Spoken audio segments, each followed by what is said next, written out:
रतिया तोर बिया हवा होतौगे आज हुए के रतिया तोर बिया हवा होतौगे ओने बरतिया टोतौगे एने सरतिया रोतौगे ओने बरतिया टोतौगे एने सरतिया रोतौगे मड़ावा के नीचे तोरा मंगिया भरतौगे मड़ावा के नीचे तोरा मंगिया भरतौगे ओने बरतिया टोतौगे एने सरतिया रोतौगे ओने बरतिया टोतौगे एने सरतिया रोतौगे ओने बरतिया टोतौगे बरतिया टोतौगे एने सरतिया रोतौगे ओने बरतिया टोतौगे बरतिया टोतौगे मिक्स बाय शैलेंद्र बाबू। बीतल बतिया सोची मथावा गरमैलौगे देखी बिया हवा तोरे यारावा पगलैलौगे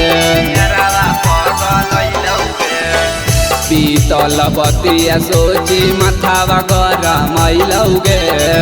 देखी बिया हवा तोरे यारावा पगलैलौगे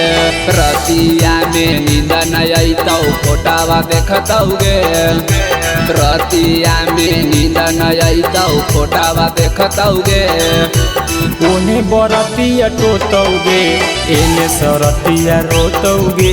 ओने बरतिया टोतौगे एने सरतिया रोतौगे ओने बरतिया टोतौगे बरतिया टोतौगे एने सरतिया रोतौगे ओने बरतिया टोतौगे बरतिया टोतौगे माँ प्रतिमा रिकॉर्डिंग स्टूडियो शेखपुरा। याद मुररिया के बेनी तोहू छोड़ गे राइटर मनोजवे संगे चली गेनी दौड़ गे याद मुररिया के बेनी तोहू छोड़ गे राइटर मनोजवे संगे चली गेनी दौड़ गे तोरे याद में रोहितावा छौड़ा डीजे पे नचतौगे तोरे याद में जीवाना छौड़ा डीजे पे नचतौगे ओने बरतिया टोतौगे एने सरतिया रोतौगे